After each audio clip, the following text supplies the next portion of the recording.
My name is Lirong. I am an artist of sculpture.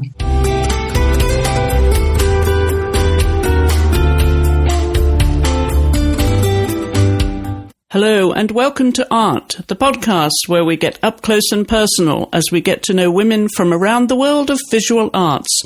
I'm Chris Stafford and this is Season 2, Episode 50, our season finale. My guest this week is the Chinese sculptor Lirong Luo.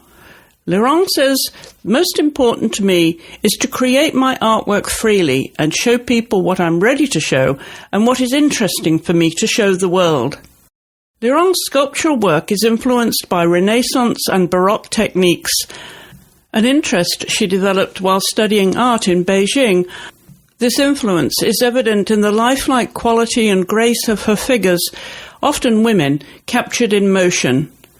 Their poses are elegant, elongating their bodies, and Lirong's attention to detail in skin folds and garment drapery imbues them with a sense of vitality. The dresses and garments of her sculptors often appear windswept, creating a compelling dichotomy between realism and a fantastical element. But her early life was not easy. Growing up in a small village in China, Lirong's path was filled with hard work and a determination to prove, without anyone to show her the way, that a Chinese woman could become a successful international artist. In this episode, she shares her story of resilience, her vision and artistic prowess, and how she created her own path in the art world. Lirong was born in the Hunan province in 1980. Her parents, Waifu Luo and Ayu Guo, are both farmers.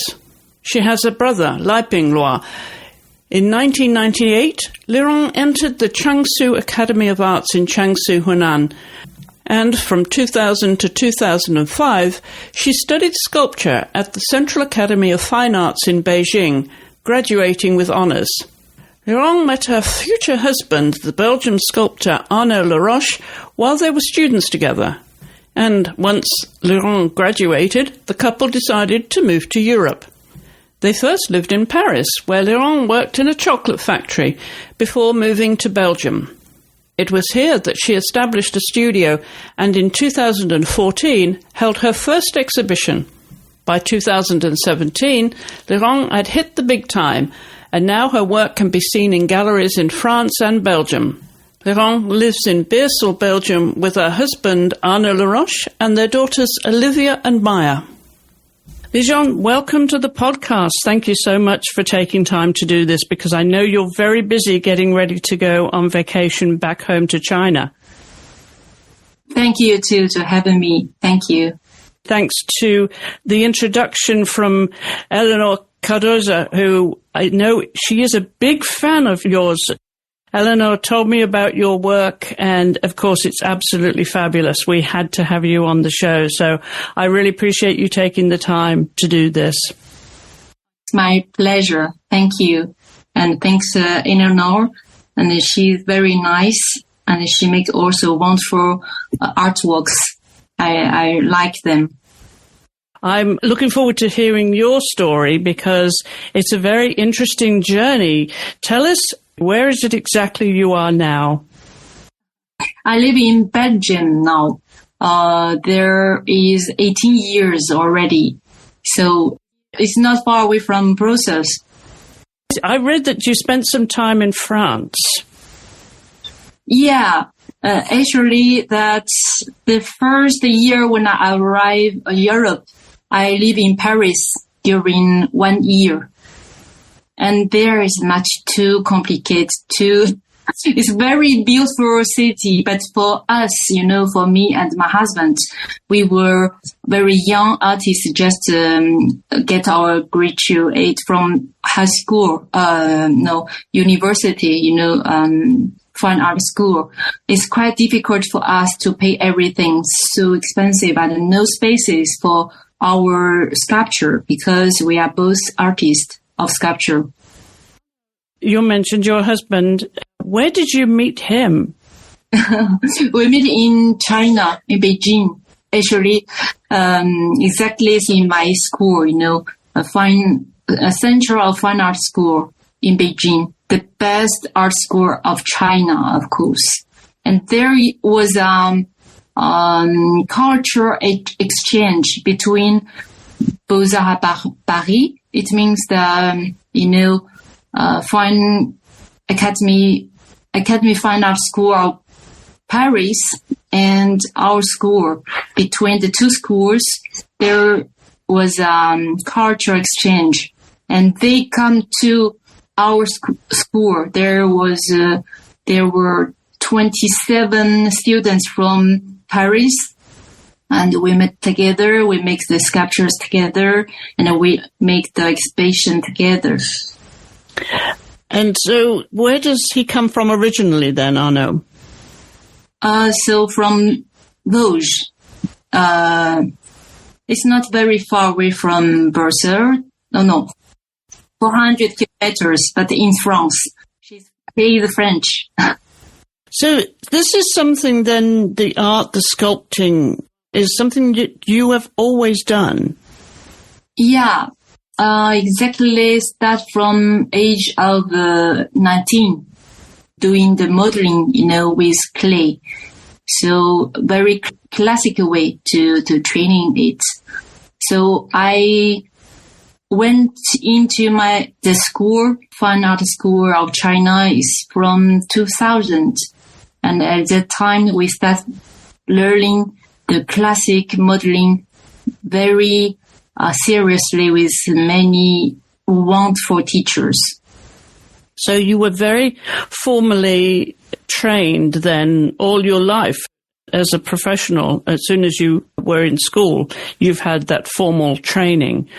Very structured. Yeah. During 5 years, every day, we must be present and 8 hours a day. So every day during 5 years, just training on classical with modeling. So where did this interest in clay and sculpting, where did it all begin for you? Because your parents are both farmers and you grew up in the Hunan province in China. So a very different background. Okay, they might be used to mud and clay in the ground, but how did you become so interested in clay as an art form? That's a very good question. So, in fact, since I am very young childhood, I already, I love to draw to paintings or about art creations. I love those kind of things. But after, there in my family or around us, there is no art, nothing about art, no artists. So, I just let my dreams just, besides, I'm in the center of the family that told me that I must be a teacher to get some job, future, and also, maybe I'm medicine, a doctor, and, or something like, you can easily find a job, but never art. When I was 18 years old, I must choose my function, which kind of things I would like to do. At that time, I must choose to a higher school, to college. So I have never forget my dreams about art. At that time, it's very nearby the big examination of, 18 years for China is very, for Chinese 18 years, it's a very important age that you can change your life or future. If you pass, you will get that job. If you don't pass this, everything will be very difficult in your life. So at that time, I need to choose what can I do in the future. At that time, just the dreams come back. I must choose. So I only have one dreams is about art. So at that time, I decide to learn seriously about drawing, about painting. And a few months after, I passed one exam to go to a higher school, a college. Sorry, I don't know how to say it. It's after 18 years old, we go to the school. It's one kind of a school, only for art. It's in Hunan province in China. At that time, we need to choose to do something about many different directions. It means painting or drawing or sculptures or design for 3D.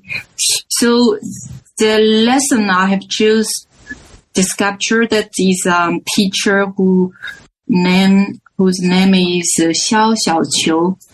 And during the lessons, he find out that I have very good feelings and good at the 3D of clay of sculpture. So he just asked me that continue to do sculpture. Don't do something else because you are good at it. At that time, this school is not really good for sculpture, but he asks me to do some more training to go to the best art school of China. And with his help, I made 1 year training with him. And after I get the chance that successful going to this school, it's very difficult, but I have a very good chance to meet him. And he really, if it's not him, I will not choose sculpture. That's what I wanted to say. Did you feel that you had a natural talent then, Zhang? Was that something you felt as a young adult, as a teenager? Did you feel that this is what I want to do, but actually I know I'm pretty good at it, because you clearly have a natural eye for it? Yeah, I know what you mean. It's quite difficult that I tell you about myself that I have a very good talent. But yes, my teacher told me, yes, I have a lot of talent about sculptures, and others also. So what can I say is, I'm love to do this and love to touch the clays. And sometimes there is only a feeling. I have no word to explain why I feel this is beautiful, that is not beautiful. It's feelings. So maybe we can call this talent. I don't know. But what about your family, though? I know they were both farmers and you have a brother too. Was anyone interested in what you were doing? Did anyone have any interest in art generally and encourage you, maybe show you museums and galleries and maybe on TV or magazines? Was there some way to expose you as a young child to the art that you were clearly interested in? Oh, no, not at all. Because, we live in a very small village of China. So I have never visited a museum or see some film or listen to some music. No, just, we even have not enough to eat and not enough to the clothes. I always, how to say, I cannot get some beautiful clothes for girls, what I mean. So it's quite difficult the condition of life. So it's not about what we are thinking about in Europe or in USA. There are many chances to visit museum or galleries. No, it's not the same. So your parents then obviously no fault of their own. They had no example or people to introduce you to or ways to show you how this could become a career for you. So it was down to you and your determination and your interest. But when you were a small child and you were on the farm, what kind of things were you doing? I always love to hear as a child you might have been playing. Were you interested in drawing? Was it animals on the farm? What was it that was interesting you as a small child? What is very interesting for me is, we have some books of school, and on the books there are some images, very basic image, from the government who gives us some ideas about learning. But even those, very interesting to remake it with my way, copy it. Also, I imagine something, and I try to get some very big paper to draw very big drawings and paintings. I just, so interested in it. Maybe it's because, we have nobody around about art, and also my parents, they didn't support me to do art. So it's so curious for me, because people doesn't want you to do this. So what you want to do is I need to do this. I would like to do this.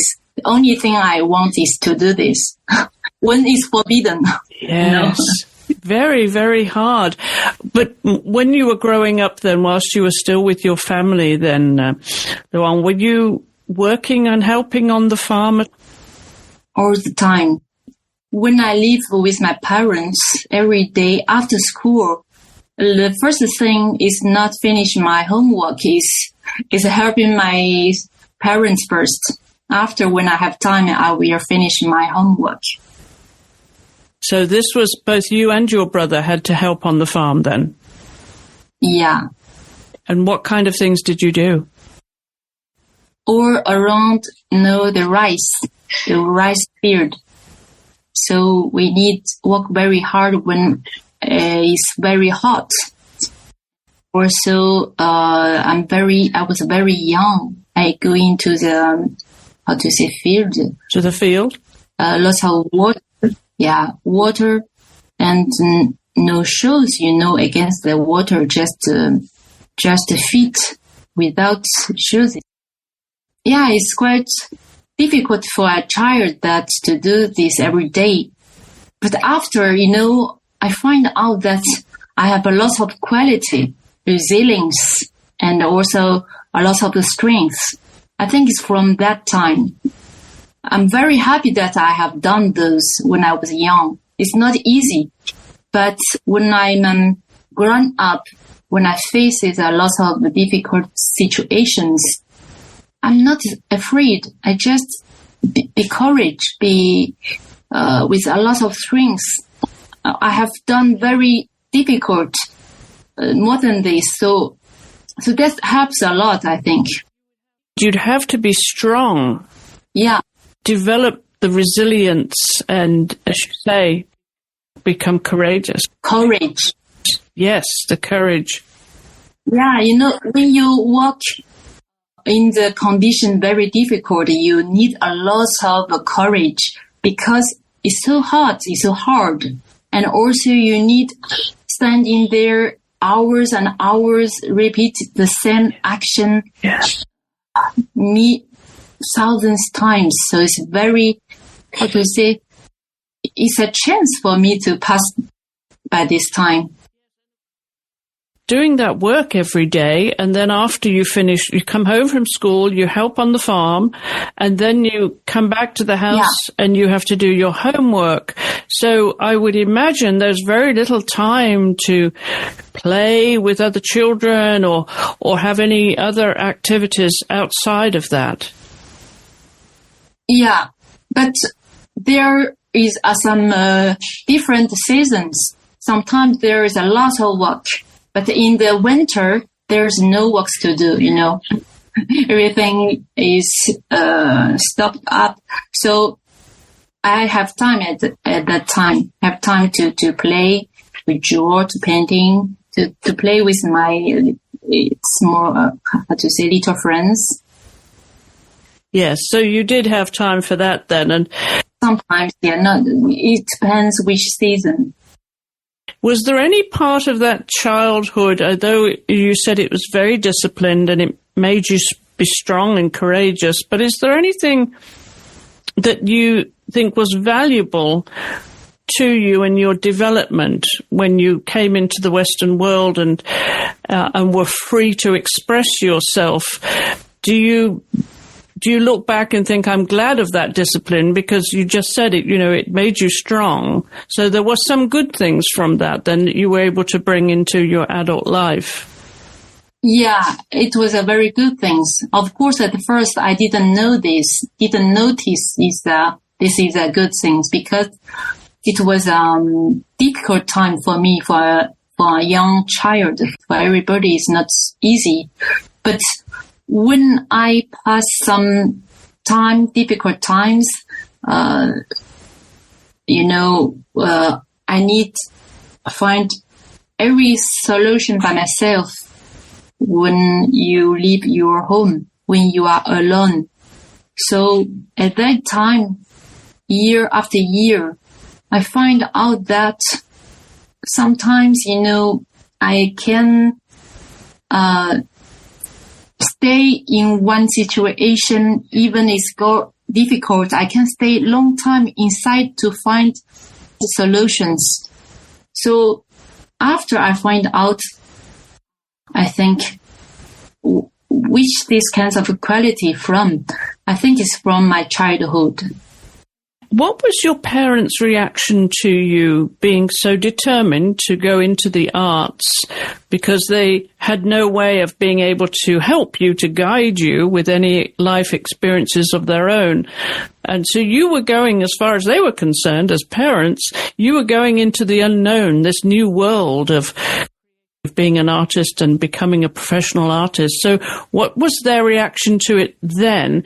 And what is their reaction to you now being so successful? At first, they can't not understand me, and they are angry and also not happy. Yeah, angry, not happy. And they worried about my future, that I cannot find a job to get enough to eat and to have a family. So they are quite worried about this, and they don't want I choose this way. They don't want. And now? And now they are very happy, because I have, the chances that my parents have come to Europe twice, 3 months each time, and they find out that my life is so, I enjoy it. They can see that I'm happy about my life, and I enjoy my job. I enjoy the creating, and I just love to stay in the workshop. They saw this. That's why they are happy for me now. Yes, it must be a tremendous relief for them that you proved that you were right in your choice of career, and you've become so successful. And also, as you say, as a mother now of 2 daughters yourself, and with a husband and a very happy home in Europe, you really have the complete picture now, Lirong, and they can see that you've become successful and also very happy in your life. Exactly. I'm hoping they can be content now with that, because it clearly was a very uncertain time when you were younger. What about your brother? What did your brother finish up doing? My brother is owner of a factory, makes some iPad, iPads, yes. Yeah, not iPad completely, the little parts of these kinds of stuffs. So okay. He's a factory owner. Of course, we take care of it with his friends, not alone. He's not alone. And this is in China? He's in China, yeah. And you're able to go back and visit, and they're able to come and visit you. So you feel like you're where you want to be and very content with your life? Yeah, I'm very content about my life right now with my husband, with my 2 children. So I love living in Belgium. It's a very nice country. And of course, because I get grown up about my art, about my career, or in this country. And I thanks a lot this country. There is a lot of chances, a lot of people very nice. And especially my gallerist, the first gallerist who has trusted in me completely and also supporting me with a lot of strengths, with a lot of ideas. So I'm very happy here, living here. Let's just go back to your college, your university, and your years of studying there in China. I'm curious, Lirong, how you funded that. How does that structure work in China? How do you pay for your specialist education like art school? In my school at that time is the most expensive school of China. So government let us a chance that for the poor students, we have a chance to get a credit from bank. So I pay my, education of high school from the bank credit because my parents cannot pay it. Well, that's what I was thinking, and it would not be cheap, I'm sure. Yes, the art school is the most expensive school of China. And whilst you were in university, you participated, I understand, in it with a public sculpting project and something that was shown at the 2008 Olympic Games in Beijing. Tell us about that. Okay, so I know that people are interested in it, but I was just a young student. I just, I have to do one part of those many sculptures. I'm not alone. It's a group works. So I don't have a lot of things to say about that because it's really a little part. Just a little part of this. I just start to learn how to do the sculpture in the school. So yeah, it's not my idea. It's not my design. It's not my project. I just helping to do. I have be one part of this. Yeah. But I know that you have your fingerprints on it. Maybe we can find it. And you will go down in history as having your fingerprints on that famous Olympic sculpture.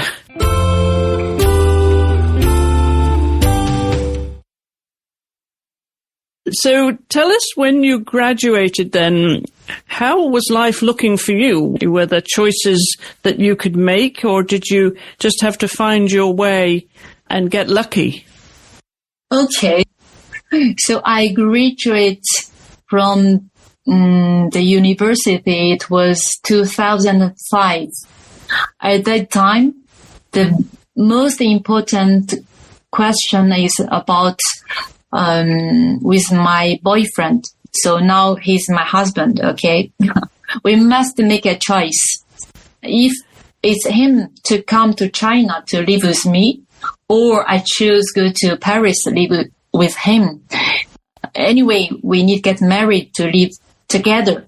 If not, we will have no stories anymore. So we have to think about everything. We decide that it's me move to Paris. That's why I come to Europe. It's me. So when we finished our school, university, we are not artists yet. We're just a young student out of school. So it's very difficult. Exactly like my parents told me that I have no chance to get a job, to get something to eat every month, have some money to use. No, I have no this kinds of possibility. It's quite, how to say, I have a lot of dreams, but the reality is very poor. There is no choice. So I must to help some artists who is like Wang Du or Anna Rochette. They are the artists who live in Paris. Wang Du is a very famous sculptor. He's Chinese. I'm doing this assistant of the artist to get some money for every month. It's not easy, but very good experience, of course. Yes, absolutely. But you also were very brave to take that plunge, to jump in the deep end of the pool when you were so young. Yeah, I was so young, so I have no idea about the difficult. I have no idea. That's why I'm very brave. But if it's now, if I need to change a country to live completely, I have 2 children, I have many things around me. I don't think that I can make this decision so easily right now. Very courageous. At what point then did Arno become your husband, from being a boyfriend and being students together, and then you came to Paris? When did he propose? When did you get married, and where did you get married? Well, Vosges, also in the hometown of my husband, we get married there. Yeah. We get to know each other from 2001, but our graduate of universities, it was 2005. There is almost 4 years that we need separate, but in between lovers. What I mean, so it's very difficult. We are so in love, and we see each other only once a year. And they came to come to Beijing to visit me, to stay 1 month at most, and the separation, how to say, when they need to go back to Paris, it was very difficult between us.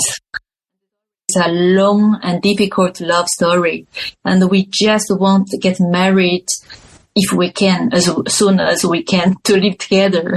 You know what I mean? So it's a beautiful love story. So how old were you? What year was that when you got married? Married, I was 25 and he was 26. That makes all the difference to you being able to stay in Europe then. Once you became his wife, you were able to stay there. Exactly, yeah. Did you then just settle down then and concentrated completely on your artwork and your sculpting?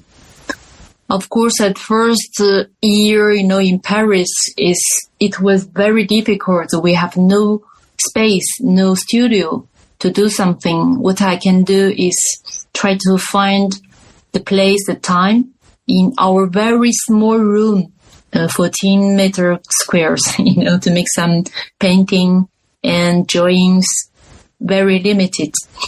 But after one friend of us told us that in Brussels, it's a city that's not far away from Paris. It's very easy to go and to return. And also the life is much cheaper, maybe 1/3. It's less than half to the level of, it's not expensive, but all compare with Paris. That's why we are choose Brussels. And also before we arrive Brussels, we already find a space to work. We have no apartment, but we have a workshop first already. So we are very happy to move to there, that we have a space to work on our arts. And have you always both worked together in the same studio space? Yeah, we can say that. But now he is a teacher of the Academy of Fine Arts of Brussels, the best school of Belgium. And I have my workshop, but I work alone, in my space. So sometimes he will come to do something on sculptures also. But the most of the time of my husband is teaching the young artists. So when you started to make your own work and began your career, how long was it before you were getting commissions and being paid for your work? Because that's the critical stage in anyone's development, isn't it? When you actually get the recognition. Yeah. Of people will buy your work and will commission you to do pieces. So how old were you when that happened? Very good questions. And you record me a lot of memories. So, yeah, I would like to answer you about this. Very interesting for me also. At first, I have worked in one chocolate shop during 1 year to get a salary for my life, of course. At the time, I have no children. And during this time, I'm looking forward to do something about sculpture. We are not talking about art, but at least, what I can do with my hand. So, in Paris, there is a lot of little gallery about the drawings, about Islam, something like clothes maker, some Sibylline, the how do you say, animation? Animation? Yeah, animation, yeah. Edition animation is very famous. Tintin. Oh, yes, Tintin, of course. Yeah, these kind of things. So I have went into one gallery about these kinds of things, a gallery to share the paintings of Tintin, of the famous animation. Et puis, and then I told him that I would like to do one person about in the book. So I start from there. I have worked for 1 year and a half, and the gallery is closed.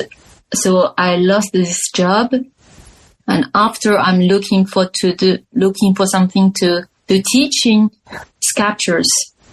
So I found a very good studio, a very wonderful place. Start to make the lessons. I'm a teacher, people can come to learn sculptures with me. In this workshop, I have owner of this little school for almost 11 years. And during this time, I have enough money to my family and also to pay the moor and the bronzes. This is start from, I think, 2012 or 2013. I started to have some money to more than I need, so I can do something else. At that time, I started to create a lot of pieces to make my first exhibition. So my first exhibition is 10 years ago, exactly 2014. Of course, at that time, nobody knows me, and I'm not famous at all, and no social media knows me either. But after my first exhibition, 2014, so I have many, a collection interesting of sculptures because I have prepared for this exhibition. start from this time, I have something materials to show people that what's my artwork and show what can I do to gallerists, to the art collectioner, and all around this. So for the first time, I found my first gallerist, the owner of the gallery, the Oris Gallery. I showed her that what can I do in my iPod. Many photos. Of course, is the classic sculpture in bronze. And at first she told me that, I'm sorry that I have too many artists already, and especially a lot of sculptures. I really have no space for this anymore. But she continued looking at my pictures and start to looking for the details, to zoom it, to look carefully. I saw her that she was interested in my sculptures. I said nothing, and I let her continue to find out how about my sculptures. But she still told me that I'm really sorry, I have no space. Okay, I just let it be, give it up, whatever. I continue looking for something else. But few days after, she called me back. It's a very good surprise.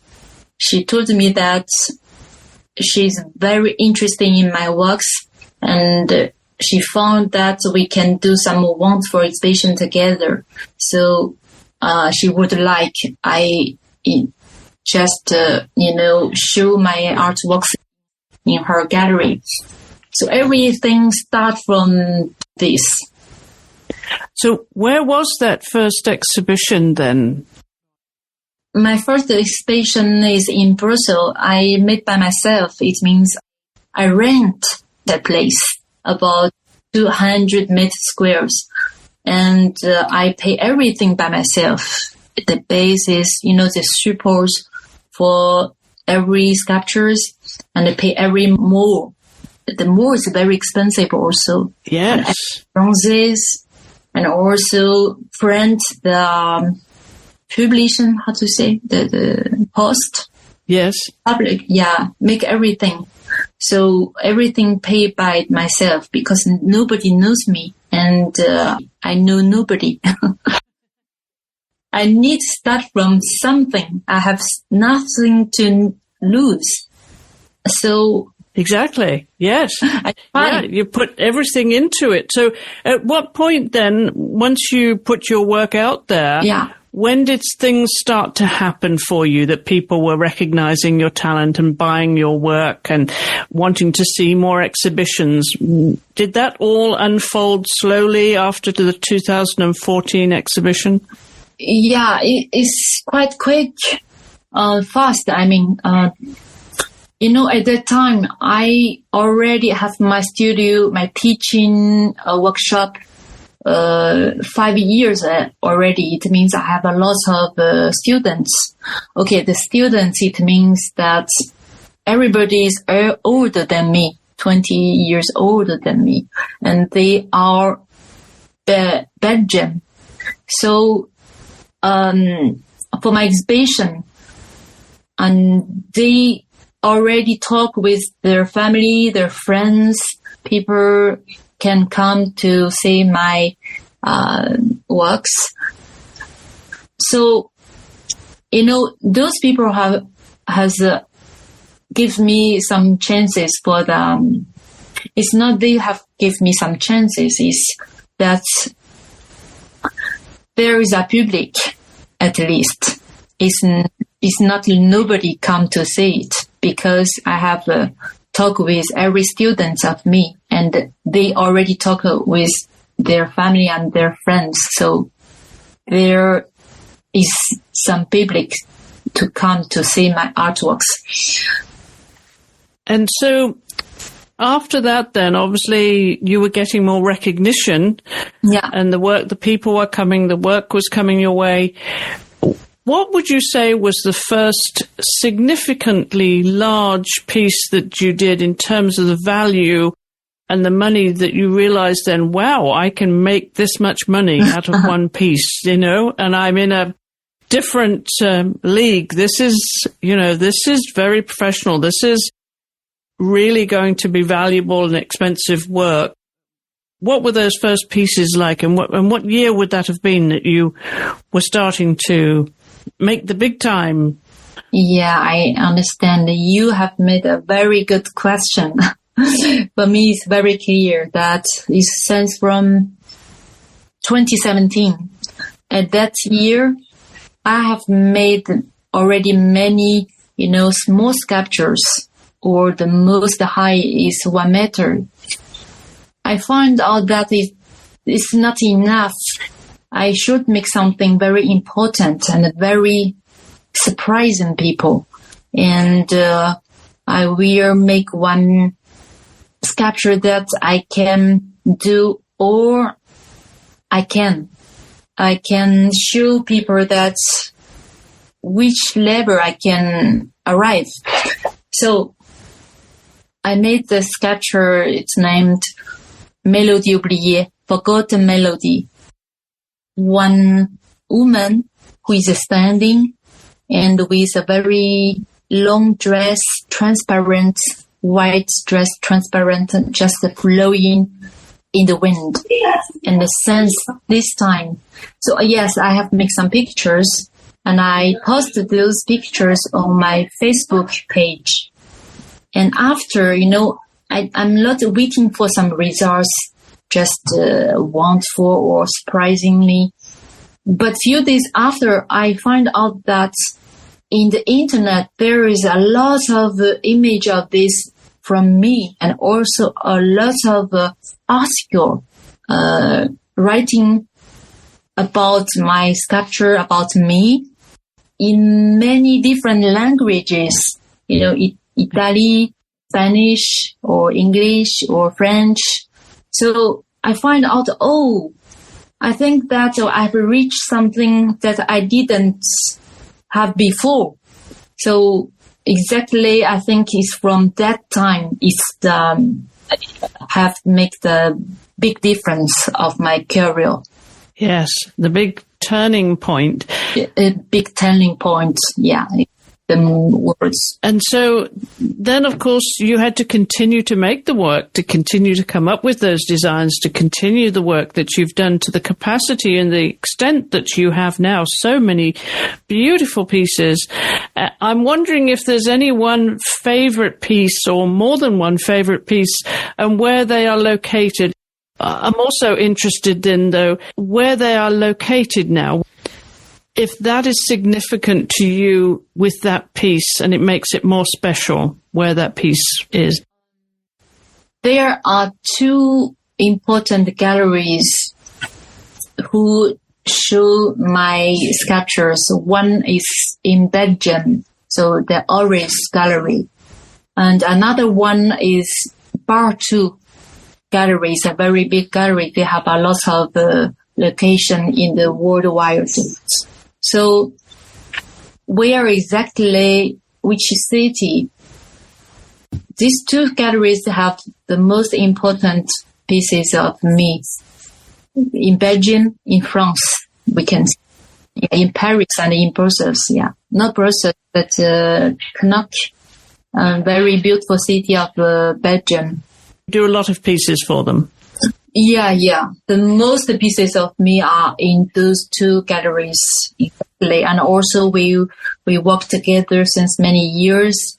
And it's not, temporary. It's not for a short time. It's for a long time. Not temporary, no. It's not temporary, yeah. But they're permanent exhibitions. Yeah, every season, every year. The other thing I want to ask you is whether you actually take commissions. Yeah. A lot of people ask this, but I don't do this usually because it's a lot of work just only for one place, one person, because the most important for me is create my artwork freely and show people that's what I am ready to show and what is interesting for me to show the world. Also, there is a lot of works to do already with different galleries because they sell a lot sculptures. I need to follow those orders. And also in the same time, I must continue creating new works. So there is a lot of work to do. Are you every day in the studio? Every day, except for Sunday. And it's one special day for me. You know, I'm Christian. And also, for the day, I need to work in the foundry because I need to care about every quality. So at that day, I cannot go to my workshop. But except for this, every day I'm in my workshop. Yes, I can imagine with so much demand for your work, it's very intense. That a lot of work for you. Yeah, every day, a lot of work. But it's so, you know, I'm so, how to say, patient about this, in this. Forget time. Every time when it's time to eat, I didn't eat. When it's time to go back home or to catch up my children, often forget. This is not good. You are lost in the studio. Yeah, I'm lost in the studio on the, clay. Yes, once you get your hands in that clay, that's it. I can understand that. Exactly. When I touch the clay, there's no time anymore, no troubles anymore. Do you like silence when you're working, or will you play some music in the studio? Silence. Yeah. It's very different maybe from other artists. I'm enjoying the silence because when I'm walking, I can thinking about the other works I'm preparing in my mind. Constantly in your imagination. Yeah, exactly. And is anyone allowed to come in the studio when you're working, or is the door locked? It's not locked. But it's a house that the neighbor is not nearby, so it's very quiet. So you don't let the girls in or your husband in when you're working on a piece? Sometimes I love to because they are so lovely. I love them. I ask them to come sometimes, but not all the time. I don't. When I invite them, yes.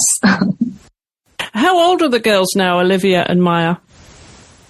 So the first one, Olivia, 15 years old. Maya, 13, 2 years old difference.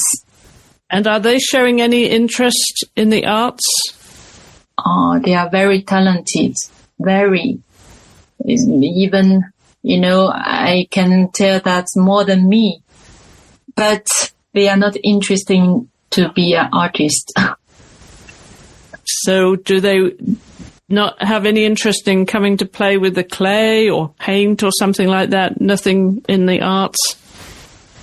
In fact, they are very interested in it, but they will not take, as an artist in the future because they see their mother and father do this every day. So there is nothing mystic, nothing surprise. So. Nothing magical or secret about it. It's not a mystery. Yeah, no secret anymore, no secret. So, but every time when their friends come visit our home or our place, they are very interested in it. They asked me, teach me please, I would like to do some artwork in the future. I want to be an artist, but not my daughters. All her friends, but not the girls. Yeah, exactly. Do you do any teaching now, or 'cause you did in the past, but do you have time now, or is that something you would do later? No, I don't teach anymore. This is 5 years ago. I don't teach anymore because I really need to concentrate in my creations and also have no time. Teaching is not my purpose. It's just, one way to get enough for my life. And also it's a step to help me get enough to my career of art. I hope you can understand. I do understand, and I'm thinking now, though, you're so established and well known that you won't need to work in a chocolate shop anymore. During 1 year, I sell a lot of chocolates, much more than others. So really, and the boss pays me especially more than others also. That is some of the best chocolate in the world in Belgium, right there. In Belgium, yes, very famous. Belgium, very good, yeah, nice. But finally, before I let you go, Lirong, I want to ask you about one of your favorite female artists in the visual arts is the one and only Camille Claudel. Yeah, of course, the one, Camille Claudel. Yes, the one and only. Yeah. To this day is still one of my favorite films about her. Her work is so special, I think, in the world of female sculptors. But what is it that when you think of her, what do you think of? I think of the strength and painful life and so alive in each sculpture and in each touch of her sculpture. I have the chance live 1 year in Paris, and I saw her sculpture in the museum just very nearby the sculptures. Before I only learned it from the books, from the images. It's not the same. But when I saw the real sculpture of Camille Claudel, it's so moving, it's so touching, so strong, full of life. Every single touch she has done, so touching. Well, I am sure that there are many people, when they look at your work, are saying exactly the same thing, Jan, and I hope you continue to make these beautiful pieces for the rest of your life, and they really are fabulous. So keep up the good work, and of course enjoy your vacation now, going into your vacation in China. And I want to thank you again, of course, for taking the time to do this when you are so busy with your own exhibition just finishing and then going off on a vacation. Thank you. Thank you to give me this wonderful chance that to share those stories of me with you. Very interesting for me and I appreciate it. Thank you. Well, thank you again, and have a wonderful holiday season with your family. And again, thank you for taking the time to come on the podcast. Thank you, Chris. Thank you. Don't forget to scroll down the show notes to find a link to Lirong's social media and to her website. You'll also find a link to our Instagram and Facebook, and also our email address is, of course, hollowellstudios@gmail.com. You can drop us a line here, or you can leave us a DM on social media. We always love to hear from you. And as always, if you're listening on Apple Podcasts or on Spotify, you can leave us a review and a 5-star rating, because that improves our rankings and therefore helps others find the show amongst thousands and thousands of podcasts. Of course, I would love it if you would share this show with someone that you think might enjoy it too. And of course, you can always scroll back. You can rewind to season 1. We now have a total of 90 episodes over the 2 seasons. So there's lots of listening there for you over the holiday period. And this is where I take a break for the holidays. This is the season finale, and we will be back in 2025 with a new season and a new look to the Art Podcast. And with Season 3, we will also be down to bi-weekly. I know you're used to a weekly episode here with Seasons 1 and 2, but to give me more time in production, I'm going to go down to 2 a month now. So I hope you'll stick with me. We have so many wonderful artists for you coming up in Season 3 from right across the world of visual arts. So I hope you'll stick with me. But for now, my thanks again to my guest this week, Lirong Luo, and to you for listening. Have a wonderful holiday season and a very happy 2025, and I'll see you in the new year.